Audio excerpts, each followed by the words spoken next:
شیعہ کے پاس نہیں جانا، ان کی تعزیت میں نہیں جانا، ان کے جنازے نہیں پڑھنے، نکاح ٹوٹ جائے گا۔ یار آپ آئی ڈی کارڈ بنوانے کے لیے جاتے ہیں، آپ پاسپورٹ بنوانے کے لیے جاتے ہیں تو دو خانے ہوتے ہیں۔ پہلا خانہ ہوتا ہے سر نیم کا، جس میں آپ اپنا نام لکھتے ہیں جو بھی ہے، اس سے اگلا کیا ہے؟ قبلہ فرما رہے ولدیت کا، یعنی سن آف۔ میں یار ذمہ داری کے ساتھ بات کر رہا ہوں، کوئی ٹکوسرے سنا رہا ہوں آپ کو۔ جو اہل بیت کا دشمن تھا نا، بندہ تو ایک تھا، بندہ ایک تھا، میں ذمہ داری کے ساتھ بات کر رہا ہوں۔ ولدیت کے خانے میں نام چار چار تھے۔ پتا چلا جس کے قلب میں، فواد میں، سینے میں اہل بیت کی محبت نہیں، مودت نہیں، تعظیم نہیں، توقیر نہیں، ذکر اہل بیت سے اگر اس کا سینہ ٹھنڈا نہیں ہوتا، چہرے پہ رونق نہیں آتی، مسرت نہیں آتی، خوشی نہیں آتی، ایسا بندہ اگر اس کی کیفیت ہے نا یہ، تو ایسا بندہ فتوے نہ تلاش کرے، جا کے ماں سے سوال کرے۔ ہم ان کو شیعہ سنی میں جو اڑ کے بیٹھے ہوئے، الجھا کے بیٹھے، تقسیم کر کے بیٹھے ہوئے، اور آج وقت ہے دنیا میں ان کو ماننا ہوگا۔ آج لے ان کی پناہ، آج مدد مانگ ان سے، کل نہ مانیں گے، قیامت کو گھر مان گیا۔ قیامت کو کیا ماننا ہے آپ نے اہل بیت کو؟ قیامت کے دن جب پاک سیدہ کی آمد پہ نبیوں کی بھی گردنیں چکی دیکھو گے، پھر تو ماننا آپ کی مجبوری بن جائے گا۔ اس وقت کا ماننا کام نہیں آئے گا جب قیامت کے روز میرے مولا علی علیہ السلام کو صدیق اکبر کہہ کے بلایا جائے گا، فاروق اعظم کہہ کے آواز دی جائے گی، جانشین رسول، وصی رسول کہہ کے بلایا جائے گا، پھر تو بڑے بڑے مان جائیں گے۔ آج علم سے تجھے تکلیف ہوتی ہے، جب قیامت کے روز یہ علم مولا علی علیہ السلام کے ہاتھوں پہ دیکھو گے، سارے نبی بھی اس علم کے نیچے دیکھو گے، پھر تو بڑے بڑے مان جائیں گے۔ جب جنت کے مرکزی دروازے پہ لا الہ الا اللہ محمد رسول اللہ، علی ولی اللہ، الحسن والحسین صفوۃ اللہ، فاطمہ امۃ اللہ، یہ پانچ تن پاک کے نام کی یہ تختی دیکھو گے، پھر تو بڑے بڑے مان جائیں گے۔ جب جنت کا دروازہ کنڈی کھٹکھٹائی جائے گی، اندر سے علی علی علی کی صدائیں آئیں گی، پھر تو بڑے بڑے مان جائیں گے۔ جب جنت کے پتے پتے پہ پانچ تن پاک کے مبارک اسما دیکھو گے، پھر تو بڑے بڑے مان جائیں گے۔ جب پیاس کی شدت سے دوڑے دوڑے حوض کوثر پہ جاؤ گے، جب ساقیان کوثر مصطفیٰ کی آل دیکھو گے، پھر تو بڑے بڑے مان جائیں گے۔ جب اللہ کے عرش پہ یہ کلمہ لکھا دیکھو گے، لا الہ الا اللہ محمد رسول اللہ ایدتہ بعلی ونصرتہ بعلی، پھر تو بڑے بڑے مان جائیں گے۔ جب اللہ کے عرش پہ یہ مقدس ہستیاں دیکھو گے، پھر تو بڑے بڑے مان جائیں گے۔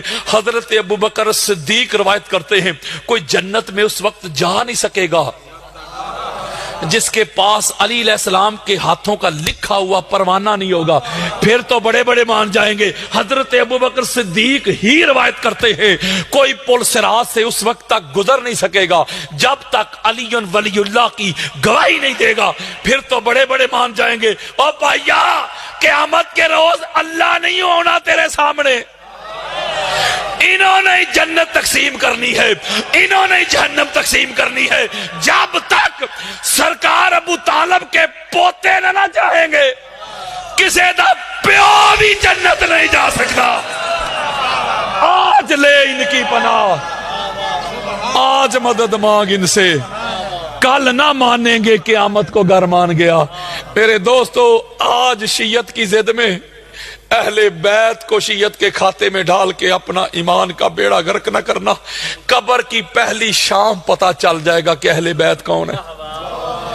اپنا اوڑھنا بچھونا، جینا مرنا، اٹھنا بیٹھنا، اس گھر کی غلامی کر لو، اس گھر کی نوکری کر لو، اس گھر کی چاکری کر لو، جیو تو ان کی محبت میں، مرو تو ان کی محبت میں، ان کے بغیر گزارا نہیں، ان کے بغیر چارہ نہیں۔ یہ کائنات ان کی ہے، جنت ان کی ہے، یہ سورج چاند ان کا ہے، آسمان ان کا ہے، ستارے ان کے ہیں، یہ جہاں ان کا ہے، یہ ہوائیں ان کی ہیں، یہ فضائیں ان کی ہیں، رسالت ان کی ہے۔ امامت ان کی ہے، خلافت ان کی ہے، جہاں ان کا ہے، اللہ کی عزت کی قسم وہ خدا بھی ان کا ہے، اس نے تو اپنا رب ہونا بھی ان کی خاطر ظاہر کیا ہے۔ تو اس لیے اہل بیت سے محبت کرو، ان کے بغیر گزارا نہیں۔ ہر صحابی اس گھر کا نوکر اور منگتا تھا، جس کے دل میں اہل بیت کی حب نہیں تھی میں اسے صحابی نہیں مانتا۔ صحابی ہوتا ہی وہ ہے جو محمد اور آل محمد کا وفادار ہو۔ ساری کائنات ان سے ایسے جولی پھیلا کے مانگتی ہے، یار ان کے اوپر لڑتے جھگڑتے ہو، یہ حالات ہو گئے ہیں۔ اہل بیت اطہار پہ کوئی اوپر کر رہا ہے کوئی نیچے کر رہا ہے، اپنی اوقات تو دیکھ، اپنی حیثیت دیکھ۔ تو کہتا ہے کہ علی کا چوتھا نمبر، تو کہتا ہے فلاں علی سے افضل ہے، تو کہتا ہے فلاں سے حسنین افضل ہے۔ میں ایک بات کہتا ہوں، کوئی بندہ میرے جیسا گناہگار ہو، وہ کسی سید کے ہاتھ میں بیعت کرے، وہ سید اس کی تربیت کرے، اس کو سیدھے راستے پہ لائے، بولو یار، اس کو انسان بنائے، کلمہ پڑھائے، تو وہ جو مرید ہے وہ کہے گا میں سید سے افضل ہوں، یا میں سید کے بیٹے سے افضل ہوں، یا بیٹی سے افضل ہوں۔ تو صحابہ جو تھے، صحابہ ذرا حضور سے پہلے ان کی حالت تو پڑھو، وہ کیا تھے؟ وہ کس ہستی نے صحابہ کو کلمہ پڑھایا؟ وہ بولو، کس ہستی نے شراب چھڑوائی؟ کس ہستی نے شرک چھڑوایا؟ پاک محمد نے۔ تو کس صحابی کی یہ جرأت ہے کہ وہ کہے کہ میں محمد سے، محمد کی آل سے افضل ہوں؟ بولو یار۔ تو جا چلو بھر پانی میں ڈوب مر، وہ جو خود کو کہتے تھے کہ غلام ہی لکھ دیں، وہ کہتے تھے غلام ہی لکھ دو، یہی سرٹیفکیٹ کافی ہے، ان کو گھر والوں کے اوپر کرتا ہے۔ مجھے جو سمجھ آئی ہے نا قبلہ، جب ہماری کتابوں میں اہل بیت اطہار کی جو عظمت لکھی ہوئی ہے، تو مجھے جو سمجھ آئی اس کے باوجود یہ مخالفت ہے، مجھے ایک ہی سمجھ آئی ہے، بس شیعہ کی زد ہے، قسم خدا کی۔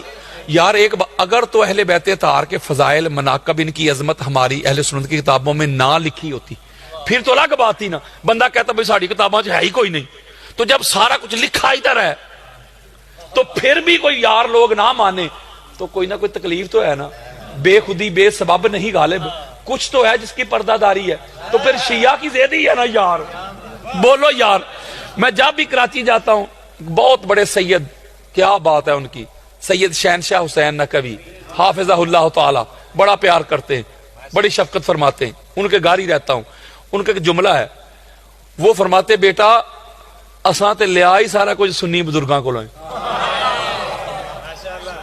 پتا چلا کہ سارا کچھ ادھر لکھا۔ اچھا کوئی میرا شیعہ بھائی ادھر جو بیٹھا ہے، کٹر شیعہ، نارمل شیعہ نہیں، کٹر شیعہ کھڑا ہو جائے میرے سامنے، مجھے اپنا عقیدہ بتائے، شیعہ عقیدہ شیعہ کا ابھی ایٹ دی سپاٹ ایتھے ہی، ابھی عقیدہ شیعہ کا اہل سنت کی کتابوں سے بھی دکھاتا ہوں۔ تو پتا چلا مسئلہ نہ شیعت میں، خرابی نہ سنیت میں، فطور مولوی کی نیت میں، جو آپ کو حق بات بتاتا ہی نہیں یار، جو آپ کو لخت لخت کرتا ہے۔ اسلام کے دو عظیم بازو ہیں، شیعہ اور سنی، عظیم بازو۔ کچھ لوگ ایسے ہیں ان کا اوڑھنا بچھونا ہی یہ فتنہ ہے، فساد، بس بھائی کو بھائی سے لڑواؤ۔ شیعہ کے پاس نہیں جانا، ان کی تعزیت میں نہیں جانا، ان کے جنازے نہیں پڑھنے، نکاح ٹوٹ جائے گا، یہ ہو جائے گا، وہ ہو جائے گا، اگر مگر اف بٹ۔ یہ جو ہمارا معاشرہ ہے، ہمارا جو رہن سہن ہے، میرے کئی رشتہ دار ہیں کہ وہ شیعہ ہیں، جہاں ان کے بیٹوں کی شادیاں ہوئی وہ سنی، اور کئی سنی لڑکے ہیں ان کی شادیاں شیعہ کے گھر میں، یعنی کسی کے ننیال سنی، کسی کے دیال شیعہ۔ یار ایک جگہ میں رہتے ہیں ہم، ایسے ہیں یار، میں غلط کہہ رہا ہوں بولے بھائی۔ اس کا مطلب ہے کہ شیعہ اور سنی ایک جہان ہے۔ تو جو ان کو لخت لخت کرتا ہے نا، جو ان کو ٹکڑے ٹکڑے کرتا ہے، ایسا بندہ قرآن کا بھی منکر ہے، رسول کا بھی دشمن ہے، اہل بیت کا بھی دشمن ہے، صحابہ کا بھی دشمن ہے، اور پاکستان کا بھی دشمن ہے۔ میں ایک بات آپ سے عرض کرتا ہوں، جن کو اتنی تکلیف ہے نا شیعہ بھائیوں سے، اگر باپ کے ہو نا تو پاکستان چھوڑ جاؤ. مفتی جی یہ ملک پاکستان تیرے پیو نے نہیں بنایا. جب پاکستان بنانا تھا پاکستان تو لیڈر ایک شیعہ تھا. بولو یار, لیڈر ایک قائد شیعہ, لیڈر شیعہ, رہبر شیعہ.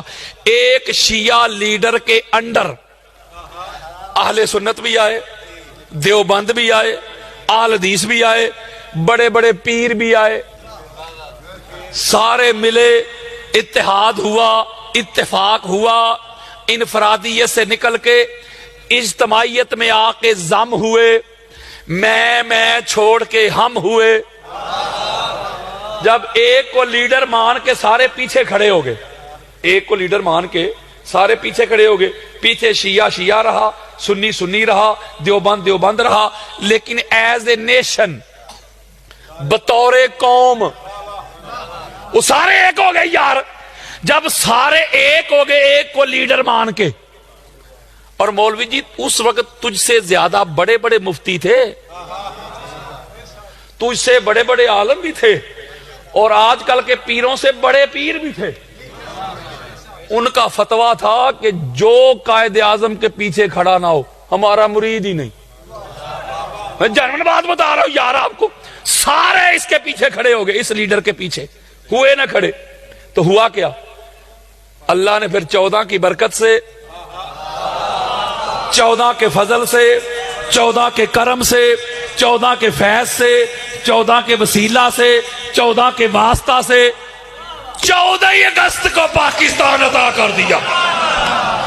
آپ نے شاید کبھی سوچا ہی نہیں ہوگا کہ یہ جو پاکستان کی آزادی کی تاریخ ہے ہماری, یہ 14 کیوں, وہ یار 15-16 کیوں نہیں ہوئی؟ 1857 سے تو مسلمانوں نے سٹرگل شروع کر دی تھی. یہ 14 کیوں؟ کچھ لوگ کہیں گے اتفاقیہ ہے. وہ اتفاقیہ نہیں, اللہ کی پوری پلاننگ ہے. اللہ جانتا تھا کہ 14 کے نام پہ ملک دے رہا ہوں. 2 طبقات ہوں گے اس ملک میں بالخصوص, ایک 14 کو معصوم ماننے والا, اللہ عرفہ منزہ مصفہ مجلہ پاک صاف طاہر مطہر ماننے والا, تے دوسرا سارے اکو جے والا, سارے ایک کیٹیگری. اللہ جانتا تھا جو 14 کو معصوم ماننے والے ہیں نا, ان کو تو 14 کے عدد سے بھی محبت ہوگی. وہ یارو وہ لاکھوں روپیہ خرچ کریں گے گاڑی کا نمبر 14 مل جائے, ہزاروں روپیہ خرچ کریں گے موبائل میں 5 12 14 72 آ جائے. 14 کے ماننے والے تو 14 کے عدد سے بھی محبت کریں گے, لیکن منکروں پہ ایسا کیٹو پہاڑ گرایا اللہ نے.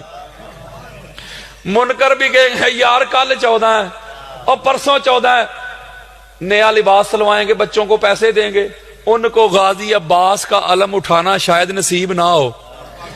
ایک شیعہ کی تصویر والا, صرف پاکستانی نہیں, ایک شیعہ کی تصویر والا پاکستانی علم وہ بھی اٹھائیں گے, گھروں میں لگائیں گے, دفاتر پہ سجائیں گے, گاڑیوں پہ لگائیں گے. منکر بھی 14 14 14 کہہ کے 14 کا جشن منائیں گے.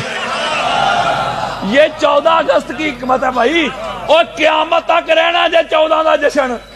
اوئے ہوئے نہیں سمجھے آپ, تو دوسرے پوائنٹ آف ویو سے مانتے ہیں نا 14 کو, منکر ایسے مانیں گے. اللہ منکروں کی زبان سے بھی 14 14 14 نکالے گا.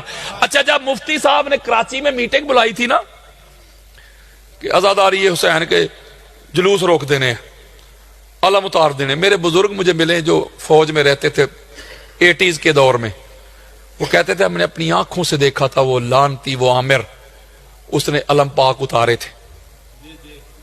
وہ اتارنے والا, اس گلیز کا نام بھی میں نے لینا پسند نہیں کرتا, وہ اتارنے والا خود اتر گیا تھا, ہواؤں میں اڑ گیا تھا. غازی کا علم کل بھی لہراتا تھا, آج بھی لہراتا ہے, قیامت تک لہراتا رہے گا. مفتی صاحب نے کہا بھائی شیعہ کے پاس ہی نہیں جانا, کراچی میں میٹنگ کر کے قریب ہی نہیں جانا.